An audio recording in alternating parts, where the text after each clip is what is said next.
So much for staying with us during this rolling broadcast ahead of the State of the Nation address taking place tonight. Let me just wrap up my conversation with Professor Booysen. Prof, now the state of public enterprises in the country, really, what are we hoping to hear from the President, particularly Eskom maybe? Yes, indeed. We know Eskom is a big problem and a big threat really to the overall South African economy. And he has said in the first SONA in February this year that it will be unbundled in a way and split up into three entities. And that is, there is probably going to be some elaboration on that. Eskom is the big elephant in this room. It cannot move ahead without referencing that, without starting to indicate what the solutions are, how they intend taking it forward. Because the Eskom problem has not been going away, it's not going to go away on its own. So that will probably one of the litmus tests of this State of the Nation address, whether we see a way forward, government's view and plans, concrete plans for a way forward on Eskom. Because if it stays as it is, the economy is taking a further massive dent, which it cannot afford. Yeah. Their expectations are very high, really. Do you get a sense that all our expectations as South Africans will be met come after 8 p.m. tonight? Probably guaranteed not.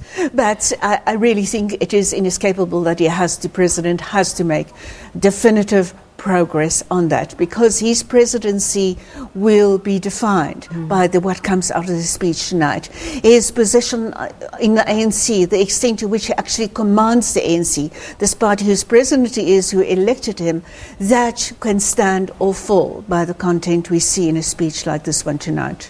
All right. And the issue of corruption, I mean, he's been very vocal on getting the country rid of corruption. And even during the thank you rally at Lituli House after the elections, he sort of reiterated his point that we will do away with corruption. So what are we hoping to hear in that front? We've seen inquiries, we've seen commissions probing state capture, for example.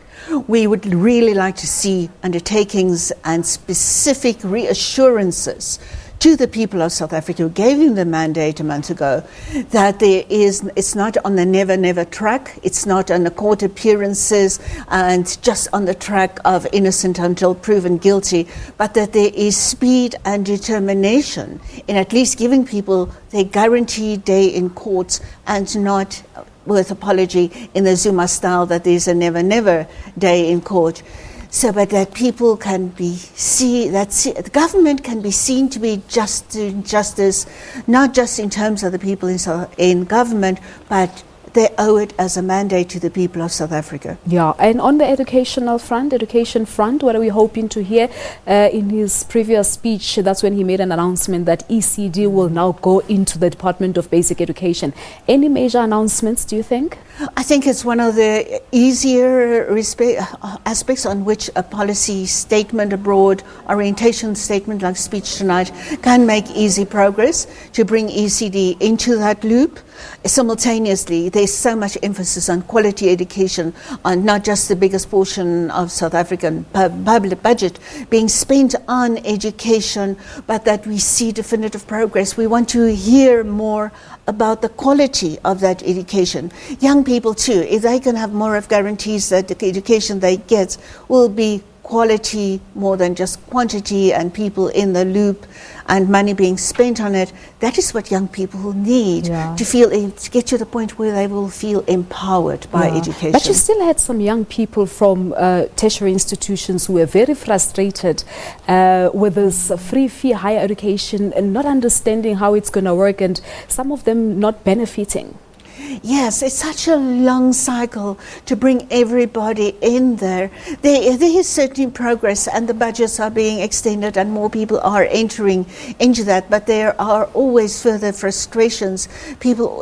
Always young people who are falling out of that loop, and universities and NSFAS would have to close those gaps definitively and make sure young people are guaranteed that at least they will get access to the education. There is much progress, but more needs to be done, and that education will hopefully lead to education, to our job opportunities, education empowering people, young people for jobs, giving them that hope, without which much of what we're seeing tonight is meaningless. And we know that Parliament will go in full swing on the 2nd of July.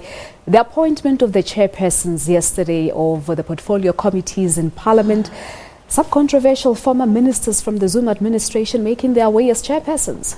It is really unbelievable. There is so much that cannot be explained, except in a sense that the deficiencies and power balances, unfortunate power balances, unresolved power balances in the ANC are not resolved, and that unambiguous, clear-cut, clean and cleaner appointments, people certainly have not been found guilty of anything, but their reputations in some respects are haunting them. We know that few people with few cases of poor reputations with base in evidence that had been led but not been taken to the point of a court conviction. Those ones are hovering around and are tainting South African politics. We've just had Bongani Bongo speaking to one of the journalists now in Parliament, saying that he has served the nation in integrity.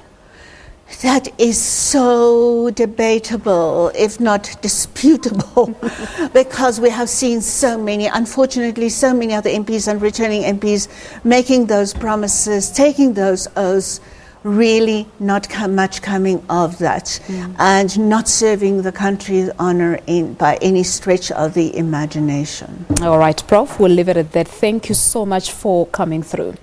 You're welcome. All right, well, there you have it. Professor Susan Booysen is the Director for Research at the Mapungubwe Institute for Strategic Reflection, really talking to us about her expectations and the expectations of South Africans in general, and of course what he thinks will come from the President's speech this evening at 7 o'clock when he talks to the nation, really during his State of the Nation address. So what you see now on your screen, these are live visuals out of Parliament, of course, on the red carpet. As you have seen, we've got a team there. In a short while we'll be crossing back to them to sort of see what is happening there. But as you can see now, I think momentum is starting to gain now. People are there in their numbers. We've seen a number of members of Parliament really making their way there already. So in a short while, we'll take you back to Parliament in Cape Town, where our team is.